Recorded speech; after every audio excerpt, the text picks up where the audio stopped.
राधे राधे प्रिय भक्तों, आइए सुनते हैं संतोषी माता की व्रत कथा।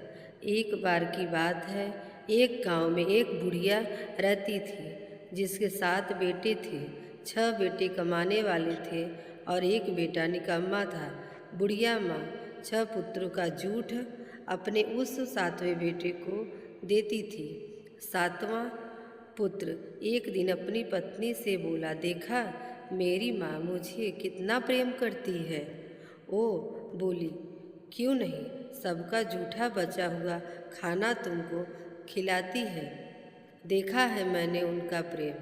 वो बोला, जब तक मैं अपनी माँ को ऐसा करते हुए अपनी आँखों से नहीं देख लूँगा, मैं यह नहीं मान सकता कि उसकी माँ ऐसी है। उसकी पत्नी ने हंसकर कहा, देख लोगे तब मानोगे ना। कुछ दिन बाद एक बड़ा त्योहार आया। घर में कई प्रकार के भोजन और चूरमे लड्डू बने। वह अपनी पत्नी की बात को जांचने के लिए सिर दर्द का बहाना बनाकर पतला सा कपड़ा सिर पर ओढ़कर रसोई में जाकर सो गया। कपड़े में से सब देखता रहा। उसके 6 भाई भोजन करने आए।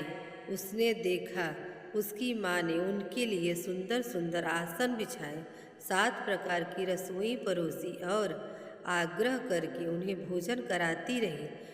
6 भाई भोजन कर उठ गए, तब उसकी माँ ने उन थालियों में से लड्डुओं के टुकड़ों को उठाया और उनका एक लड्डू बना दिया।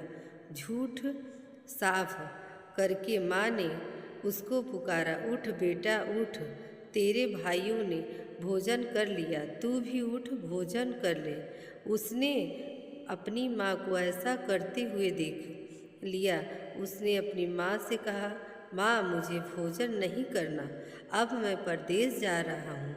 उसकी माँ ने कहा, कल जाना हो तो आज ही चला जा। वह बोला, हाँ हाँ जा रहा हूँ। यह कहकर वह अपने घर से निकल गया। चलते समय उसे अपनी पत्नी की याद आई। उसकी पत्नी गौशाला में कंडे थाप रही थी। वह वहां जाकर बोला, मेरे पास तो कुछ नहीं है, यह एक अंगूठी है, इसे ले ले और मुझे अपनी कोई निशानी दे दे। वह बोली, मेरे पास क्या है, यह गोबर भरा हाथ है। वह कहकर उसकी पत्नी ने उसकी पीठ पर गोबर के हाथ की थाप मार दी और वह फिर वहाँ से चल दिया। चलते चलते दूसरे देश में पहुँचा। वहाँ एक साहूकार की दुकान थी। वह वहाँ जाकर बोला, सेठ जी मुझे नौकरी पर रख लो। साहूकार को भी एक नौकर की सख्त ज़रूरत थी। साहूकार ने कहा, काम देखकर ही तुझे तनख्वाह मिलेगी। उसने कहा, सेठ जी जैसा आप ठीक समझे, और उसे साहूकार के यहाँ नौकरी मिल गई। वह वहाँ दिन रात काम करने लगा। कुछ दिनों में दुकान का लेन देन, हिसाब किताब, ग्राहकों को माल बेचना, सारा काम उसने संभाल लिया। साहूकार के 7-8 नौकर थे। वह सब यह देखकर चक्कर खाने लगे, लेकिन उसने अपनी लगन, परिश्रम और ईमानदारी से सभी को पीछे छोड़ दिया और उसे अपने किए का फल मिला। सेठ ने भी उसका काम देखा और 3 महीने में ही उसे मुनाफे में साझेदार बना लिया। परिश्रम करते करते 12 साल बीत गए और वह उस नगर का एक नामी सेठ बन गया। और सेठ अपना सारा कारोबार उस पर छोड़कर वहाँ से बाहर चला गया। अब उधर उसकी पत्नी पर क्या बीत रही थी वह सुनते हैं। सास ससुर उसे दुख देने लगे। घर का सारा काम करवाकर उसे लकड़ी लेने जंगल भी भेजते थे और उसी बीच घर के आटे में जो भूसी निकलती उसकी रोटी बनाकर रख दी जाती और फूटे नारियल की नरेली में पानी डाल दिया जाता। इस तरह उसे खाना दिया जाता और उसके दिन इसी तरह बीत रहे थे। एक दिन जब वह जंगल में लकड़ी लेने गई, रास्ते में उसे बहुत सी स्त्रियां संतोषी माता का व्रत करते हुए दिखाई दी। वो वहाँ खड़ी होकर पूछने लगी, बहनों, तुम किस देवी का व्रत कर रही हो और इसे करने से क्या फल मिलता है? इस व्रत को करने की क्या विधि है? यदि तुम अपने इस व्रत का विधान मुझे समझा कर कहोगी तो मैं तुम्हारा बड़ा एहसान मानूंगी। उनमें से एक औरत ने कहा, सुनो, यह संतोषी माता का व्रत है। इसको करने से निर्धनता, दरिद्रता का नाश होता है, लक्ष्मी आती है, मन की चिंताएं दूर होती हैं, मन को प्रसन्नता और शांति मिलती है, बाझन को पुत्र मिलता है, अगर प्रीतम बाहर गया हो तो वह शीघ्र ही लौट आता है, कुंवारी कन्या को मनपसंद वर मिलता है, चलता हुआ मुकदमा खत्म हो जाता है, कला कलेश खत्म हो जाते हैं, मुख की शांति होती है, घर में धन जमा हो जाता है और धन जायजा का लाभ होता है, तथा और भी कुछ मन में कामना हो तो सब संतोषी माँ की कृपा से पूरी हो जाती है, इसमें कोई संदेह नहीं है। उसने पूछा, यह व्रत कैसे किया जाता है, यह भी बताओ तो तुम्हारी बड़ी कृपा होगी। वो स्त्री कहने लगी, बिना परेशानी, श्रद्धा और प्रेम से जितना हो सके प्रसाद लेना, 5वां पैसे से सवा आने तथा इससे भी ज़्यादा शक्ति और भक्ति के अनुसार गुड़ चना लेना, हर शुक्रवार को निराहार रहकर कथा कहना और इसके बीच क्रम नहीं टूटे, लगातार नियम पालन करना, कथा सुनने वाला कोई ना मिले तो घर में घी का दीपक जलाकर उसके आगे जल का पात्र रखकर कथा को कहना या सुनना, परंतु नित्य नियम ना टूटे जब तक कार्य सिद्ध ना हो। नियम का पालन करना और कार्य सिद्ध हो जाने पर व्रत का उद्यापन करना। 3 महीने तक ऐसा करने पर माता पूरा फल प्रदान करती है। यदि किसी के ग्रह खोटे हैं तो माता 1 वर्ष में अवश्य ही उन्हें भी सही कर देती हैं। कार्य सिद्ध होने पर उद्यापन करना, बीच में नहीं, उद्यापन। 2.5 सेर आटे का खाजा तथा इसी अनुसार खीर तथा चने का साग बनाना, 8 बच्चों को भोजन कराना, जहाँ तक मिले देवर जेठ भाई बंधु कुटुंब के लड़के लेना, ना मिले तो रिश्तेदारों और पड़ोसियों के लड़कों को बुला लेना, उन्हें भोजन कराकर अपनी शक्ति के अनुसार दक्षिणा देना, माता का नियम पूरा करना, ध्यान रखना उस दिन घर में कोई खटाई ना खाए। यह सारी बात सुनकर वह वहाँ से चली गई। रास्ते में लकड़ी के बोझ को उसने बेच दिया और उन पैसों में गुड़ और चने लेकर माता के व्रत की तैयारी करने के लिए आगे बढ़ी।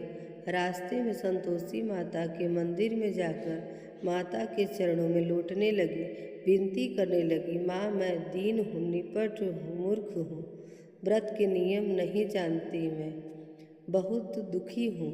हे माता, मेरे दुख को दूर करो, मैं तेरी शरण में आई हूँ। माता रानी को उस पर दया आ गई और एक शुक्रवार बीता ही था कि दूसरे शुक्रवार को ही उसके पति का पत्र आया और तीसरे शुक्रवार को उसका भेजा हुआ पैसा भी आ गया।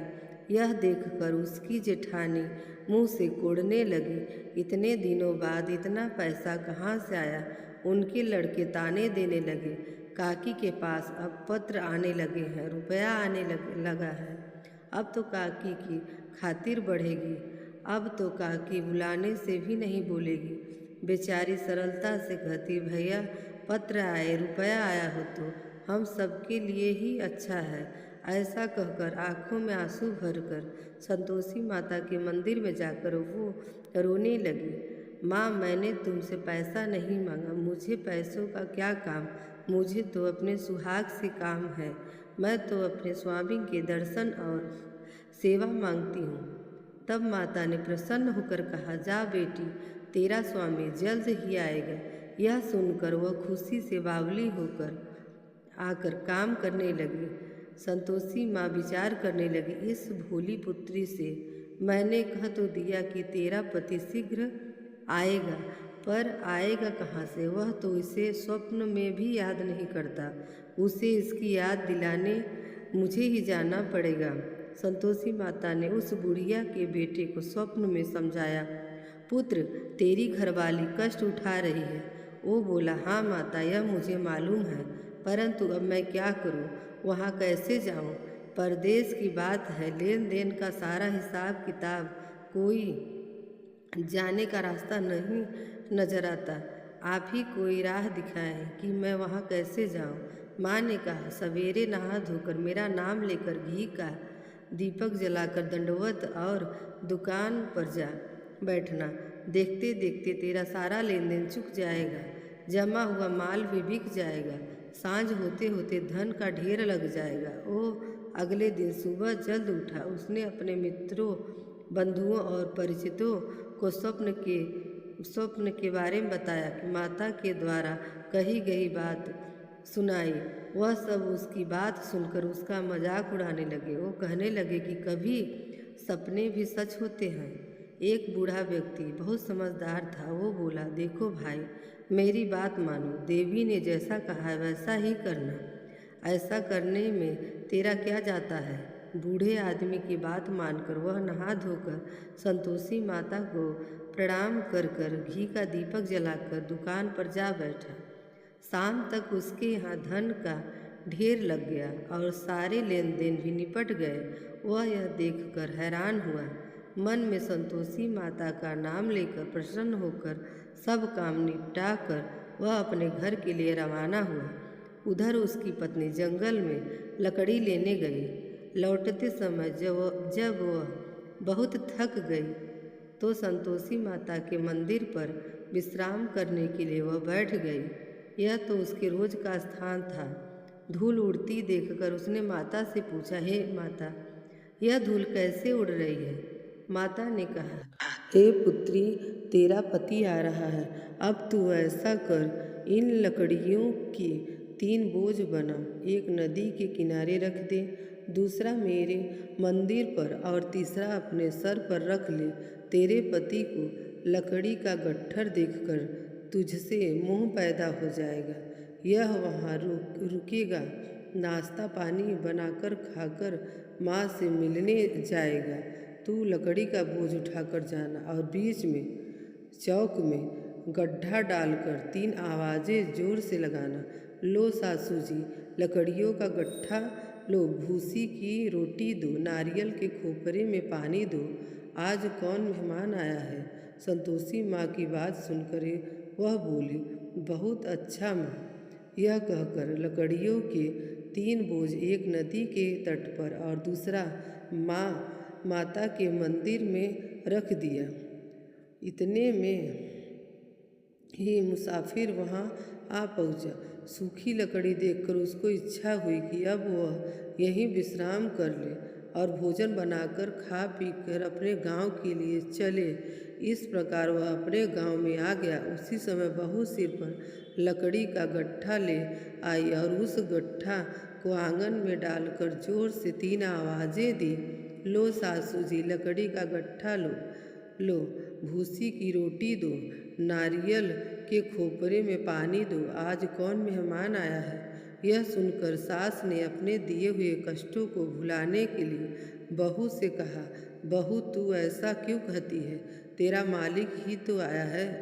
बैठ, मीठा मट्ठा भात खाकर कपड़े गहने पहन ले। पत्नी की आवाज़ सुनकर उसका स्वामी बाहर आ गया। उसके हाथ में पहनी अंगूठी देखकर वह व्याकुल हो गया। उसने माँ से पूछा, माँ, यह कौन है? उसकी माँ बोली, बेटा, यह तेरी पत्नी है। आज 12 वर्ष हो गए हैं। जब से तू गया है तब से सारे गांव में जानवर की तरह भटकती फिरती है, कुछ कामकाज नहीं करती, 4 समय आकर खाना खाती है। अब तुझे देखकर भूसे की रोटी और नारियल के खोपे में पानी मांगती है। वह बोला, माँ, मैंने सब देख लिया है। तुम मुझे दूसरे घर की चाबी दो, अब मैं उसी में रहूँगा। वो बोली, ठीक है बेटा, जैसी तेरी मर्जी।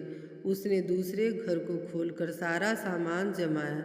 एक ही दिन में वहाँ राजा के महल जैसा ठाट बाट बन गया। अब क्या था, वो सुख भोगने लगी। अगले शुक्रवार को उसने अपने पति से कहा, मुझे संतोषी माता का उद्यापन करना है। पति बोला, बहुत अच्छा है, खुशी से कर लो। वो जेठ के लड़कों को भोजन के लिए कहने गई और उन्हें मंजूर कर लिया, परंतु जेठानी ने अपने बच्चों को सिखाया, देखो रे, भोजन के समय सब लोग खटाई मांगना, जिससे उसका उद्यापन पूरा ना हो पाए।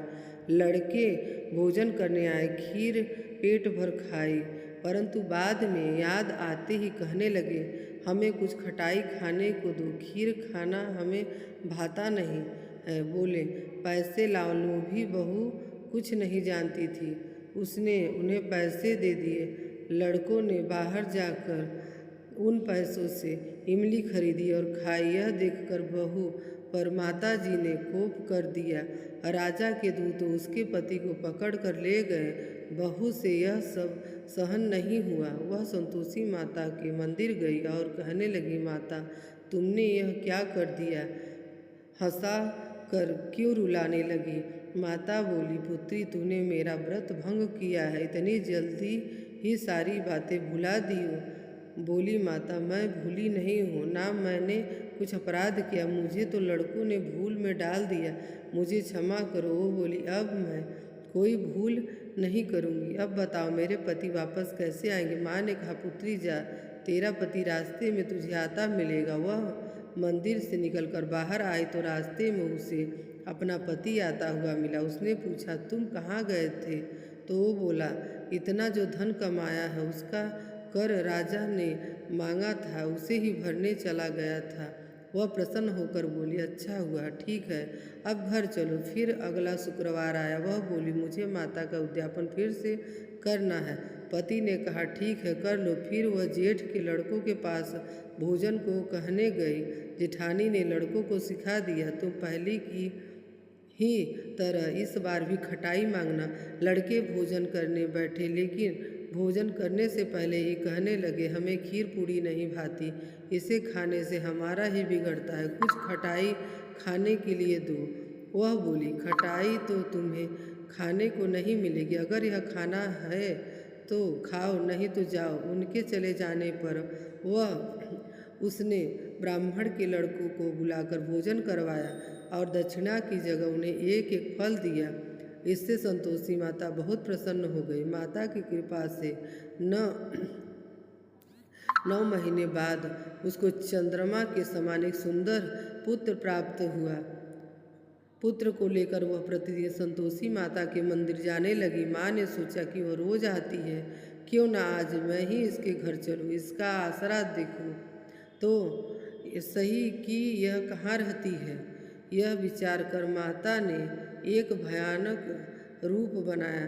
गुड़ और चने से सना हुआ मुँह, ऊपर से मोटे मोटे होठ, जिन पर मक्खियाँ भिनभिना रही थी। जैसे ही माँ ने दहलीज पर पैर रखा, उन्हें देखते ही उसकी सास चिल्लाई, देखो रे, कोई चुड़ैल डाकिन आ रही है, लड़कों इसे भगाओ, नहीं तो यह हम सबको खा जाएगी। बहू ने रोशन दान से देख लिया और वह वहीं से प्रसन्न हो उठी। आज मेरी माता मेरे घर आई, यह कहकर वह खड़ी हुई और दूध पीते बच्चे को गोद से उतार दिया। इस पर उसकी सास क्रोध में भरकर बोली, अरे इसे देखकर कैसी उतावली हो रही है, जो बच्चे को भी पटक दिया। इतने में माता के प्रताप से जहाँ देखो वहाँ लड़के ही नजर आने लगी। यह बोली, माँ, मैं जिनका व्रत करती हूँ यह वही संतोषी माता है। इतना कहकर उसने अपने घर के सारे किवाड़ खोल दिए। सबने माता के चरण पकड़ लिए और विनती करके कहने लगे, हे माता, हम मूर्ख हैं, अज्ञानी हैं, तुम्हारे व्रत की विधि हम नहीं जानते। तुम्हारा व्रत भंग करने कर हमने बहुत बड़ा अपराध किया है। हे माता, आप हमारे अपराधों को क्षमा करो। इस प्रकार कहने पर संतोषी माता प्रसन्न हो गई। इसके बाद उसकी सास कहने लगी, हे संतोषी माता, आपने बहू को जैसा फल दिया वैसा सबको देना। जो यह कथा सुने या पढ़े उसका सभी मनोरथ पूर्ण हो जाए। जय संतोषी माँ। अगर आपको यह कथा अच्छी लगी हो तो मेरे चैनल सिद्धि विनायक को लाइक और सब्सक्राइब जरूर करें। धन्यवाद।